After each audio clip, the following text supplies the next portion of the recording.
I've nearly finished the tiny crooked cabin, and now I've got a problem. Where does the next one go? So I've got 3 or 4 different spots picked out. Each of them have their own unique set of problems, and each of them have their own upside to them, you know? What I want to do is walk everyone through this, show you exactly what I'm seeing, and then you can help me decide where to put the next cabin. So let's go take a look. All right, so let me provide some context here. This is the overhead of the 11 acres. If you're anything like me, I don't have a 401k, I don't have any stocks. I was in debt up to my eyeballs. I figured out a way to pay off the debt, and I just kept hustling until I could save up enough money to buy 11 acres. This is the plan. The crooked cabin sits back here. The very first cabin that I built sits right here. The reason I built it so close to the road up here is because in case I get into a financial crunch or health issues, I could fire sell this and hang on to all this property. This cabin up here, I'm doing short-term rental Airbnb on. The crooked cabin, I'll do short-term rental Airbnb on as well. It'll be ready sometime this summer. But my dilemma is this. This is much flatter back here. Up here is very hilly. Requires a lot more road work and cutting down some trees, etc. Cabin number 1 option is back here on this ridge, and I'll show you here in a second. Put cabin number 2 here. There's an option for 3 and 4. Now I can't do them all. I have to do them a little bit at a time as money comes in, pay for, a few loads of gravel, do some work on my own. If you didn't save any money and you're like me, this is the best thing that I could come up with for my retirement plan. Nobody gave me anything. I'm not rich. I just figured out a way to make this happen.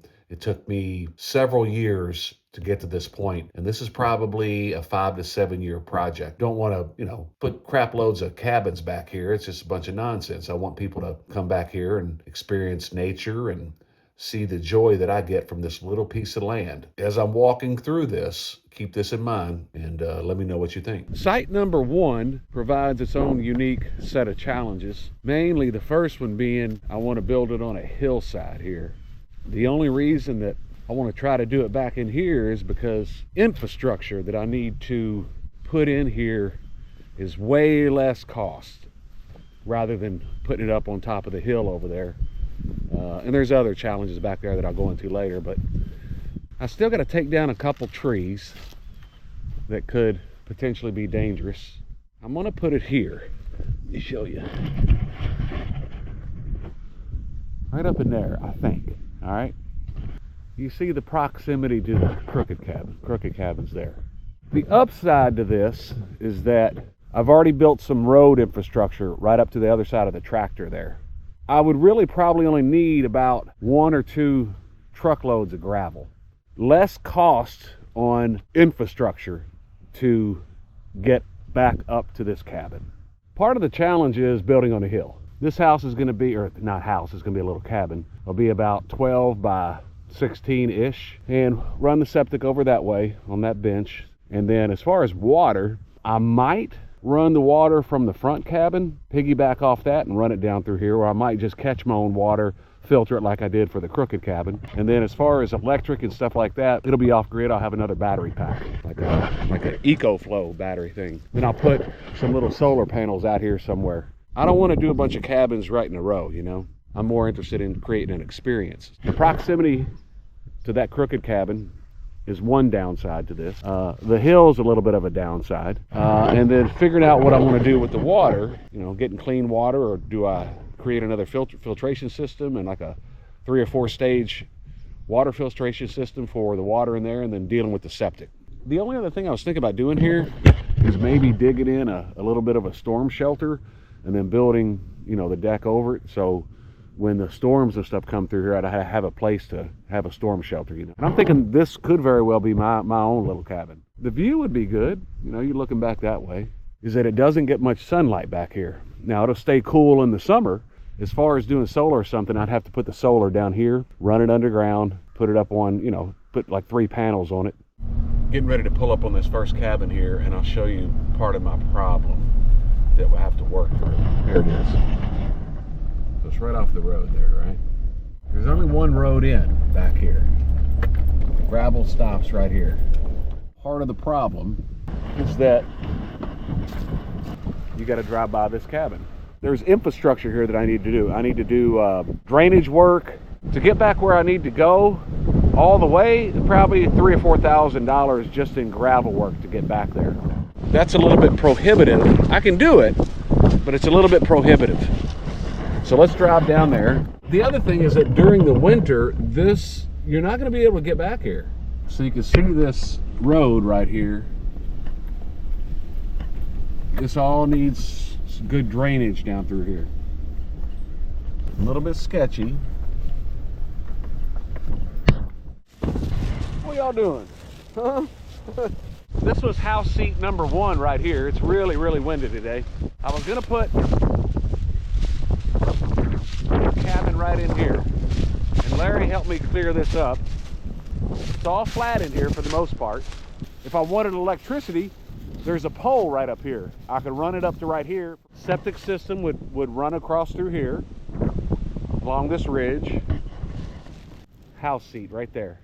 It would be a crooked little, maybe semi, off-grid type of thing. Probably 3 loads of gravel. So that's about $1,000 just to get down this hill to right here. So this is continuing on right here along this ridge. So this one would be overlooking the crooked cabin. And of course, whenever leaves and stuff get on the trees, it will, ooh, that wind's blowing. It'll block out the crooked cabin down there. But I'm thinking from this tree to this tree to this tree to this tree, some type of deck type of thing, and then build a tiny little 2 to 4 person little tiny cabin right here. I've already been approved for septic over here along this ridge, so that's not an issue. And then here's looking back towards that other location, back over here around this ridge. So that's that one. The view would be awesome up here. It'd be overlooking the crooked cabin. So let's go over here, and there's one more over here I could possibly do. Let's go look at that.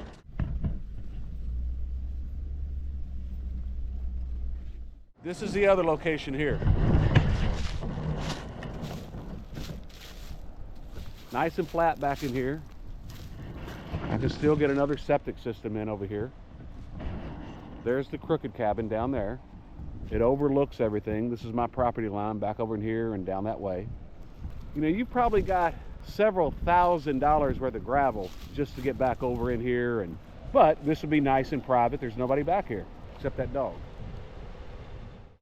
We'd probably build the cabin right on this ledge right here so it'd hang off a little bit so you get more of like a balcony type of thing. The other thing to be noted is that back here on this ridge, there's no way to get out. So the turnaround would be back in here.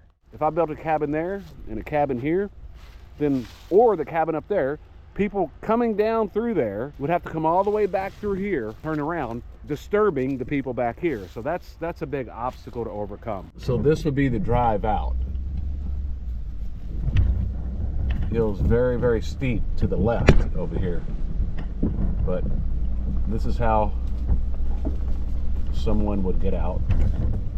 So anybody back there would have to drive by this cabin. What I thought about doing is whenever I get more cabins built back here, either living up here in this front one or putting a caretaker or landscaper or somebody that wants to live here to take care of the property, put them in this cabin here. And then that's not going to be a big deal for anyone that's driving by here, because if it's me living up here, then I'm fine with people driving by, but I can't be renting this one out and have people drive by here. So that's a big challenge.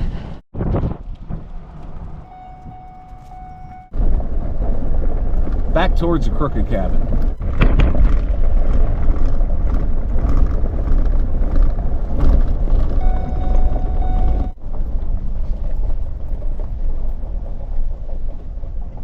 Well, hope you got a better idea of what I'm trying to do out here in my retirement. Not retired yet, but hopefully I will be 5 years or so. All my money's wrapped up in dirt, a bunch of trees, a few cabins.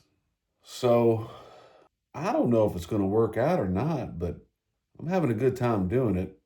I've got a few cabins and a tractor payment and 2 dogs that ain't even mine. So if it don't work out, there'll be some land for sale, a tractor for sale, and I'll probably put them dogs up for sale too, just so you know. So if you're looking for direction, trying to figure out what you're going to do for retirement, we're about to see what's going to happen. This just might work.